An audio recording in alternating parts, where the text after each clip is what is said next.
വിശുദ്ധ ലൂക്കായുടെ സുവിശേഷം 13-ാം അധ്യായം 10 മുതൽ 17 വരെയുള്ള തിരുവചനങ്ങൾ.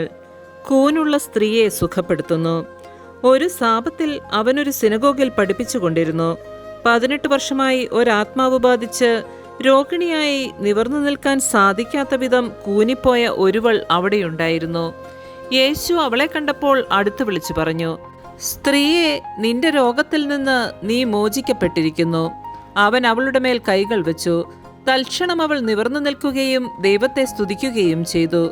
യേശു സാപത്തിൽ രോഗം സുഖപ്പെടുത്തിയതിൽ കോപിച്ച് സിനഗോഗ് അധികാരി ജനങ്ങളോട് പറഞ്ഞു, ജോലി ചെയ്യാവുന്ന 6 ദിവസങ്ങളുണ്ട്. ആ ദിവസങ്ങളിൽ വന്ന് രോഗശാന്തി നേടിക്കൊള്ളുക, സാപത്ത് ദിവസം പാടില്ല. അപ്പോൾ കർത്താവ് പറഞ്ഞു, കപടനാട്യക്കാരെ, നിങ്ങൾ ഓരോരുത്തരും സാപത്തിൽ കാളയെയോ കഴുതയെയോ തൊഴുത്തിൽ നിന്നഴിച്ച് വെള്ളം കുടിപ്പിക്കാൻ കൊണ്ടുപോകുന്നില്ലേ? 18 വർഷം സാത്താൻ ബാധിച്ചിരുന്നവളായ അബ്രാഹത്തിന്റെ ഈ മകളെ സാപത്ത് ദിവസം അഴിച്ചു വിടേണ്ടതില്ലെന്നോ?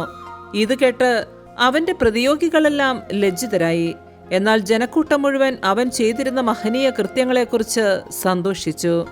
നമ്മുടെ കർത്താവായ മിശിഹായ്ക്ക് സ്തുതി.